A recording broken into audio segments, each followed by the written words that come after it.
Modern ससुराल में गांव की बहू की ताजा सब्जी और रसोई। शहरी ससुराल में गांव की बहू की ताजा सब्जी और रसोई। शांति अपनी छत की बालकनी साफ कर रही होती है, तभी उसे अपनी पड़ोसन आशा की बालकनी से खुशबू आती है। और जैसे ही आशा बालकनी पर पौधों को पानी देने जाती है, शांति उससे कहती है, आशा बहन, आज क्या बना रही है तुम्हारी बहू? तुम्हारी बहू जब भी खाना बनाती पूरा मोहल्ला खुशबू से भर जाता है। तुम्हारे घर में बन रहे पकवान की खुशबू यहाँ तक आ रही है। क्या शांति बहन, तुम भी कैसी बातें कर रही हो? तुम्हारी बहू भी जब खाना बनाती है तो खुशबू आती है। कहाँ बहन, मेरे घर से खुशबू आती है। तुम्हें कैसे आएगी? तुम्हारी बहू तो बाहर काम करने जाती है और कभी कभी वो घर में रहती है और खाना बनाती है। वैसे तुम्हारा एक और बेटा, मैं तो कहती हूँ कि उसकी शादी तुम किसी गांव की लड़की से करवाना। वैसे मेरी बहू गांव से है, पर हमने उसे रोका नहीं काम करने के लिए। करना चाहे तो कर सकती है, पर वो खुद कहती है कि मुझे काम नहीं करना। तुम भी कोई ऐसी ही बहू लाना। और मेरी नजर में तो एक लड़की भी है मेरी बहू की ही जानकारी में। तुम कहो तो मैं बात करूं? आशा बहन, मुझे थोड़ा टाइम दो, मैं बात करके बताती हूँ। आशा से बात करके अब शांति अपने घर में जाती है। और रात को जब शांति का पति विनोद और दोनों बेटे बहू घर आते हैं तो शांति अपने छोटे बेटे पवन के रिश्ते की बात करती है। हमारी पड़ोसन है ना आशा? अरे वही जिसने अपने बेटे की शादी गांव की लड़की से करवाई है। वो बता रही थी उसकी जान पहचान में एक लड़की है। मुझे भी अपने पवन के लिए गांव की लड़की चाहिए जो घर में खाना बनाए, मेरे साथ रहे। आप सब तो नौकरी करने चले जाते हैं, मैं घर में अकेली बोर हो जाती हूँ। नौकरानी भी सिर्फ अपना काम करके चली जाती है। माँ जी, जिसकी शादी की बात हो रही है, एक बार उनसे पूछ तो लीजिए उन्होंने अपने लिए कोई लड़की पसंद करी है या नहीं। माँ, मेरी नजर में कोई लड़की नहीं है। आपको जो पसंद है मैं उसी से शादी करूंगा। अब तो मुझे मेरे बेटे की भी मंजूरी मिल गई है। शांति अपने पूरे परिवार के साथ शादी की बात कर ही रही होती है कि तभी मोहल्ले में सब्जी वाला आता है। आलू, पालक, धनिया, टमाटर ले लो, सब्जी वाला सब्जी ले लो। मोहल्ले में सब्जी वाला आया तो याद आया, बहू आज नौकरानी घर जल्दी चली गई थी, इसलिए खाना नहीं बना और घर में सब्जी भी नहीं है। मैं अभी बाहर से सब्जी लेकर आ जाती हूँ। नहीं माँ जी, इन ठेले वालों से सब्जी लेने की जरूरत नहीं है। आपको नहीं पता, पर ये बहुत गंदे तरीके से सब्जी रखते हैं। कभी इधर उठाकर फेंकते हैं सब्जियों को तो कभी कहीं और उनकी सब्जियां भी सड़ी गली होती हैं। मैं और पंकज मॉल जा रहे हैं, चलिए मॉल से आज सब्जी लेकर आ जाते हैं। इतना बोलकर निशा पंकज के साथ मॉल जाती है और वहाँ पैकेट वाली अच्छी सब्जियां लेती है। आलू हो गया, टमाटर हो गया, गोभी हो गई। एक काम करती हूँ, भिंडी भी ले लेती हूँ। जो भी लेना है जल्दी लो, रात हो रही है, खाना भी बनाना है, भूख भी लग रही है। इस तरह निशा अपने पति के साथ मॉल से महंगी और पैकेट वाली सब्जियां लेकर घर आती है और अपनी सास के साथ मिलकर खाना बनाने लगती है। बहू, सब्जी बनने वाली है पर अब तक खुशबू नहीं आई। आशा की बहू पता नहीं कैसे खाना बनाती, पूरे मोहल्ले में खुशबू आ जाती है। माँ जी, जो खाना बनाता है उसे खुशबू का पता नहीं चलता। निशा की ये बात सुनकर शांति बाहर जाती है। रसोई में खाना बन रहा है, खाने की खुशबू आ रही है क्या? शांति, फिलहाल तो हमें बहुत भूख लग रही है, हमें खाने की खुशबू नहीं, खाना चाहिए। विनोद की बातें सुनकर शांति का मुंह उतर जाता है और कुछ ही देर में पूरा परिवार एक साथ खाना खाता है। और अगले दिन शांति छत पर जब कपड़े डालने जाती है तो एक बार फिर वो अपनी पड़ोसन को देखकर उससे कहती है, आशा बहन, तुम मुझे किसी लड़की के बारे में बता रही थी ना जो गांव की रहने वाली है। मेरे बेटे को मेरी पसंद मंजूर है। तुम बस रिश्ते की बात छेड़ दो और हमें बताओ लड़की देखने के लिए हमें कब गांव जाना है। इस तरह शांति आशा से पवन के रिश्ते की बात करती है। समय गुजरता है और बहुत जल्द शांति अपने पूरे परिवार के साथ गांव जाती है और अपने बेटे पवन का रिश्ता पूजा नाम की लड़की से तय कर देती है। देखते ही देखते कुछ महीने बीत जाते हैं और पूजा पवन से शादी करके अपने ससुराल आती है और अगले ही दिन उसकी पहली रसोई होती है। और जब वो अपनी रसोई देखती है तो इलेक्ट्रॉनिक सामान, गैस सिलेंडर, मिक्सी, चिमनी देखकर परेशान हो जाती है। पूजा, क्या हुआ? तुम रसोई में आकर बस खड़ी खड़ी रसोई को ही निहार रही हो? आज तुम्हारी पहली रसोई है, खाना बनाओ। दीदी, मैं तो गांव से आई हूँ। हमारे गांव में तो आज भी लोग मिट्टी के चूल्हे पर खाना बनाते हैं, सिलबट्टे पर मसाला पीसते हैं। हमारे गांव की रसोई में इतनी फैसिलिटीज नहीं, बस जरूरत की चीज है। और यहाँ तो बहुत कुछ है। बस इतनी सी बात, घबराओ मत, मैं हूँ ना, मैं तुम्हें सब सिखाऊंगी। देखो, इसे मिक्सी कहते हैं। अब सिलबट्टे पर मसाला पीसने की जरूरत नहीं है और ना ही अपने हाथों को नुकसान पहुंचाने की जरूरत है। सारा मसाला इसमें डालो और एक बार में सारे मसाले पीस दो। और ये है चूल्हा, लाइटर चलाओ गैस चालू करके। इस तरह एक एक करके निशा रसोई में रखी सारी चीज के बारे में पूजा को अच्छे से बताती है और लास्ट में कुछ पैकेट वाली सब्जी निकालती है जिसे वो सूंघते हुए बोलती है, दीदी, एक ऐसी पैकेट वाली सब्जी, इसमें से तो खुशबू भी नहीं आ रही है। तुम सब्जी को बनने से पहले ही सूंघ रही हो? वो पैकेट वाली सब्जी मैं मॉल से लेकर आई हूँ। मैं जानती हूँ कितनी महंगी है और इससे ताजा सब्जी तुम्हें कहीं नहीं मिलेगी। ये ताज़ा सब्जी है जो कि पैकेट में रखी है। हमारे गांव में तो ताज़ी सब्जी की खुशबू इतनी होती है कि क्या ही बताऊं। पैकेट वाली सब्जियां देखकर पूजा को बड़ी हैरानी होती है और उसे अपने मायके के दिन याद आते हैं, जहां वो सुबह सुबह अपने पिता के साथ खेत जाती है। जहां उसके पिता खेतों में काम कर रहे होते हैं तो वहीं पर वो ताज़ी ताज़ी सब्जी तोड़कर सूंघते हुए उन्हें टोकरी में डालती है। इस करेले की कितनी अच्छी खुशबू है। आज तो मैं भरवा करेला घर जाकर बनाऊंगी। बेटी, तेरा कुछ नहीं हो सकता। लोग नशा करते हैं और तू सब्जियों के सस्ते नशे करती है। अब जल्दी घर जा, तेरी माँ तेरा इंतजार कर रही होगी। सब्जी तोड़कर पूजा अपने घर जाती है और अपनी माँ के साथ खाना बनाती है। पूजा ये सब चीज सोच ही रही होती है कि तभी निशा उसके सामने एक मशीन रखती है और पूजा से कहती है, चाकू इस्तेमाल करने की जरूरत नहीं है, तुम्हारा हाथ कट सकता है, तुम इसमें सारी सब्जियां रखकर काट लो। कटर में कैसे सब्जियां कटती हैं निशा ये बताकर वहां से चली जाती है। जिसके बाद पूजा सभी के लिए खाने में मिक्स वेज, पुलाव, दाल, रोटी, पराठे और पनीर की सब्जी बनाती है। आज खाने का स्वाद थोड़ा अलग है निशा। पूजा तुमसे अच्छा खाना बनाती है। और आज तो जब मेरी छोटी बहू खाना बना रही थी तो मुझे खाने की खुशबू भी आई। सभी खाने की तारीफ करते हैं, पर जब पूजा खाना खाती है तो उसे खाने में कोई स्वाद नहीं आता। सबको ये खाना अच्छा लग रहा है, इस खाने में तो बिल्कुल स्वाद नहीं है। ये सब कुछ उस बासी सब्जी की वजह से हुआ है जिसे दीदी मॉल की महंगी और ताजी सब्जी बता रही हैं। अपने हाथों का खाना खाकर पूजा का मूड खराब हो जाता है और इसी तरह 3 से 4 दिन बीत जाते हैं। अब शांति अपने घर की नौकरानी को भी हटा देती है तो वहीं पूजा अपनी सास के साथ घर में रहती है। ऐसे ही एक दिन पूजा छत पर अपनी सास के साथ पौधों की सिंचाई कर रही होती है। तभी उसकी नजर आशा की बहू नेहा पर पड़ती है। नेहा दीदी कैसी हो? शादी के बाद आज दिखी हो। एक ही मोहल्ले में ससुराल है, फिर भी देखो मिलना नहीं हो पा रहा। सही कहा तूने, वो तो मैं छत पर कपड़े डालने आ गई, इसीलिए हम दोनों की मुलाकात भी हो गई। वैसे दीदी आज क्या बना रही हो? तुम्हारे घर से खाने की खुशबू तो बहुत अच्छी आ रही है। अरे आज तो मैंने वेज बिरयानी, धनिया पुदीने की चटनी बनाई है, तुम कहो तो भिजवाऊं? हाँ दीदी बिल्कुल, तुम तो जानती हो ये सब मेरा फेवरेट है। पूजा के मांगने पर नेहा नीचे आती है और थोड़ी सी बिरयानी, रायता, चटनी अपनी सास के हाथ से पूजा के घर भिजवाती है। शांति बहन, अरे ओ शांति बहन, पूजा बहू नेहा बहू ने तुम्हारे लिए खाना भिजवाया है। अच्छा तो आशा बहन तुम खाना लेकर आई हो, तभी मैं बोलूं मेरे घर में इतनी खुशबू कैसे आने लगी। वैसे मेरी बहू खाना बनाती है तो खुशबू आती है, पर पता नहीं तुम्हारे घर से ज्यादा खुशबू क्यों आती है। अब खाना देकर शांति और आशा बातें करती हैं और इसी तरह कुछ दिन बीत जाते हैं। और एक दिन जब पूजा अपनी सास के साथ बाहर पार्क टहलने जाती है तो रास्ते में उसकी मुलाकात अपनी दूर की बहन नेहा से होती है। शांति बहन तुम भी अपनी बहू के साथ पार्क जा रही हो? हाँ बहन, सोचा बहू को थोड़ा घुमा फिरा दूं।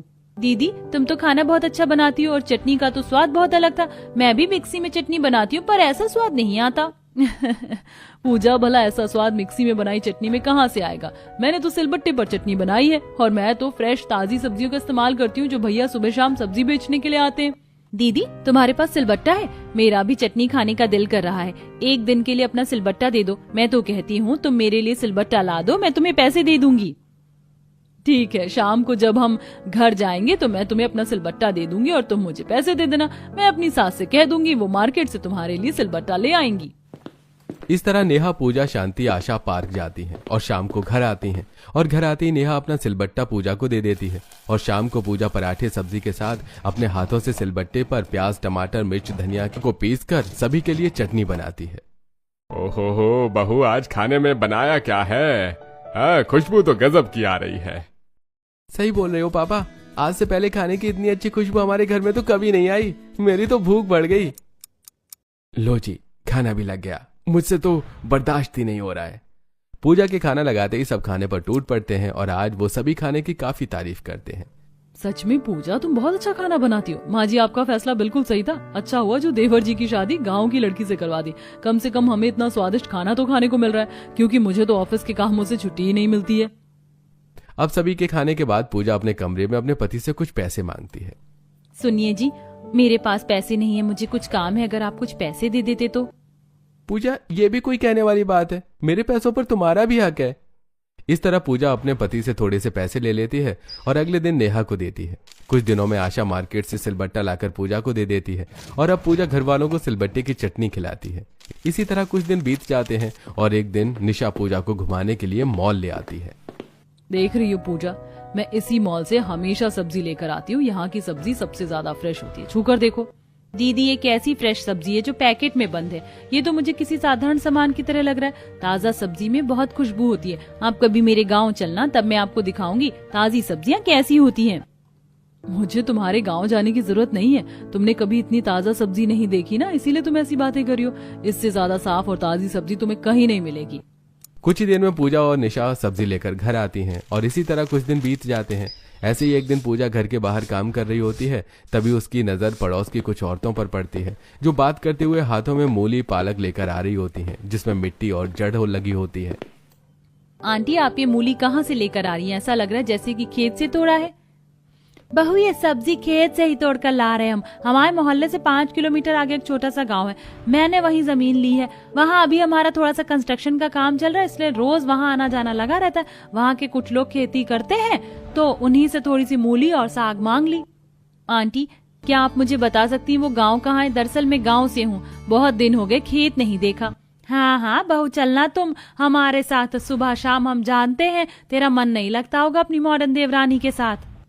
पूजा अपनी पड़ोस की औरतों से बात करके सारा काम निपटाकर घर में जाती है और अगले दिन अपनी सास से इजाजत लेकर मोहल्ले की कुछ औरतों के साथ रिक्शा में बैठकर उसी छोटे से गांव में जाती है और खेत में देखकर काफी खुश होती है। अब वो वहां के लोगों से बात करती है। आंटी, आपने तोरी लौकी की खेती तो बहुत अच्छी की है। क्या मैं थोड़ी सी तोरी लौकी ले सकती हूँ? बदले में मैं आपको पैसे दे दूंगी। हाँ हाँ बेटा, क्यों नहीं। तुम्हारे अंकल खेत की ताजी सब्जियां बेचने के लिए शहर जाते हैं, तुम 2 पैसे कम दे देना। अब पूजा उस औरत से थोड़ी सी लौकी और तोरई लेकर घर आती है और आज ताजी सब्जी बनाती है। और जब पूजा खाना बनाती है तो आज न सिर्फ उसके घर में बल्कि मोहल्ले के घर में भी खुशबू आती है। आज पता नहीं हमारी कौन सी पड़ोसन के घर में पकवान बन रहा है, क्या खुशबू आ रही है। माँ, ये खुशबू तो शांति आंटी के घर से आ रही है। अब शांति के घर से मोहल्ले के सभी घरों में खाने की खुशबू जाती है और इसी तरह 2-3 दिन बीत जाते हैं और एक दिन। शांति बहन, अब तो तुम्हारे घर से भी पकवान की खुशबू आने लगी है। वैसे 2 दिन पहले क्या बनाया था तुम्हारी छोटी बहू ने? बहुत अच्छी खुशबू आ रही थी। अरे बहन, मेरी बहू भी वही साधारण खाना बनाती जो तुम्हारे घर में बनता है। अपनी पड़ोसी के मुंह से ऐसी बातें सुनकर शांति काफी खुश होती है और वो घर में जाकर इस बारे में अपनी बहू को बताती है। समय गुजरता है और इसी तरह पड़ोस की कुछ औरतों के साथ रिक्शा में बैठकर पूजा खेत से ताजी सब्जी लेकर आती है और घर में बनाती है। धीरे धीरे घर वालों को भी ताजा सब्जी खाने की आदत पड़ जाती है और एक रात। निशा, मैं तो पिछले हफ्ते से सब्जी लेकर ही नहीं आई और तुम और माँ जी मॉल जाती नहीं, अभी तक सब्जी खत्म नहीं हुई क्या? दीदी, वो हमारी पड़ोसन है ना शोभा आंटी, उन्होंने अपने मोहल्ले से थोड़ी सी दूर पर एक छोटे से गांव में जमीन ली है। बस मैं वहीं से खेत से ताजी सब्जी लेकर आती हूँ और ये चटनी भी मैं सिलबट्टे पर बनाती हूँ, इसीलिए खाने का स्वाद इतना अच्छा है और खुशबू पूरे मोहल्ले में घूमती है। क्या तुम हमें इतना गंदा खाना खिला रही हो? अरे खेत में लोग पॉटी करने के लिए जाते हैं, तुम ऐसी सब्जी हमें कैसे खिला सकती हो? अगर किसी की तबीयत खराब हो जाती तो? कल से तुम खेत नहीं जाओगी और रोज मैं जो सब्जी लेकर आऊंगी वही बनाऊंगी, गंवार कहीं की। घर वालों की ऐसी बातें सुनकर पूजा का मुंह बन जाता है और अगले दिन ऑफिस से आते हुए निशा और पंकज मॉल से सब्जी लाते हैं। कुर्सी पर बैठकर टेबल पर सब्जी रखते हैं। ये देखो, मॉल की ताजी सब्जियां पैकेट में, सिर्फ आज के लिए लेकर आई हूँ, कल दोबारा लेकर आ जाऊंगी, आज तुम इसी को बना लो। मॉल की पैकेट वाली सब्जियां देखकर पूजा रसोई में खाना बनाने जाती है, पर आज खाने की बिल्कुल भी खुशबू नहीं आती। और जब पूरा परिवार खाने के लिए बैठता है। बहू, आज तूने खाने में क्या बनाया? ना खाने में स्वाद है और ना ही खुशबू। माँ, पर आशा आंटी के घर से आज भी खाने की खुशबू आ रही है, पता नहीं वो कौन से मसाले डालती हैं। आशा आंटी की बहू मेरी दीदी हैं, वो कोई अलग मसाले नहीं डालती, बल्कि सिलबट्टे पर खड़े मसाले खुद पीसकर सब्जी में डालती हैं। और वो मॉल की सब्जी नहीं बल्कि मोहल्ले में जो ठेले वाले अंकल आते हैं उससे सब्जी लेती हैं। दीदी, मैं खेत से सब्जी नहीं लाऊंगी, पर मोहल्ले में जो सब्जी वाला आता है उससे तो सब्जी ले सकती हूँ, उनकी सब्जी भी ताजी होती है। पूजा सब्जी वाले की बात कर ही रही होती है कि तभी मोहल्ले में सब्जी वाला आता है और पूजा भागती हुई बालकनी पर जाती है और सब्जी वाले को रोकती है। अंकल 10 मिनट रुको, मुझे सब्जी लेनी है, मैं अभी आती हूँ। भैया, हमें आपसे सब्जी नहीं लेनी। पूजा, अभी मैंने तुम्हें बताया ना कि ठेले वालों की सब्जी अच्छी नहीं होती। जानती भी हो वो कैसे गंदे हाथों से सब्जी बेचते हैं और पता नहीं कितने लोगों के हाथ लगते हैं इन सब्जियों पर, ऊपर से खुले होते हैं, कितने सारे कीटाणु इन सब्जियों पर घूमते हैं, जानती भी हो तुम। निशा पूजा को न तो खेत से सब्जी लाने देती है और न ही मोहल्ले में सब्जी लेने देती है और घर वाले भी निशा का साथ देते हैं, जिस वजह से पूजा अब खाना कम कर देती है। और एक दिन जब निशा घर में होती है तो वो पूजा को अपने साथ मॉल ले जाती है और सब्जी लेने को कहती है। देखो पैकेट में सब्जी है, किसी के गंदे हाथ नहीं लगते इस सब्जी पर, और सब्जी का रंग और सफाई देखो कितनी है। पर दीदी इस पैकेट पर डेट डली है, आप मुझे बता सकती हैं डेट कौन सी है? देखो ये डेट तब की है जब ये सब्जी पैक हुई थी, और ये है एक्सपायरी डेट। 1 हफ्ते में ही ये सब्जी खराब हो जाएगी। दीदी अगर इसकी एक्सपायरी डेट है तो ये ताजी कैसे? घर में आप 2 दिन सब्जी फ्रिज में रख दो, वो गल जाती है, और ये सब्जियां तो कहीं ना कहीं उगाई जाती होंगी। आप खुद सोचिए, 10 तारीख को ये सब्जी बनी है, आज 12 तारीख है, और हमारे घर में भी 2-3 दिन बाद सब्जी ये बनेगी, तो ये कहाँ से ताजी है? मैं आपको समझाती हूँ, अगर हम सुबह खाना बनाते हैं तो वो ताजा होता है, पर वही रात में खाते हैं तो वो खाना बासी हो जाता है। आपको नहीं लगता कि सब्जी भी कुछ ऐसी ही होती है? निशा पूजा की किसी भी बात का कोई जवाब नहीं देती और सब्जी लेकर बिल काउंटर पर चली जाती है। कुछ देर में वो लोग घर जाते हैं और देखते हैं कि मोहल्ले की कुछ औरतें सब्जी ले रही हैं। बहन वो टिंडे मतलब वो खराब है, इसलिए मैंने अलग टोकरी में रखे हैं। आप ये भिंडी, टिंडे, करेले, तोरई ले लो, ये सब ताजा है, सुबह ही मंडी से लेकर आया हूँ। आज बिक गए तो ठीक है, वरना कल तक बासी हो जाएगा तो कोई हाथ नहीं लगाएगा। अंकल सच में ये तो बिल्कुल ताजा है। दीदी देखो ना, इसमें मॉल की सब्जी से ज्यादा खुशबू है और ये ज्यादा साफ भी लग रहे हैं। अरे पूजा, तू निशा से पूछ रही है ताजी सब्जी के बारे में? तू तो खुद खेत से सब्जी तोड़कर लाती थी। ताजी सब्जी की पहचान करनी तो मैंने तुझसे ही सीखी थी।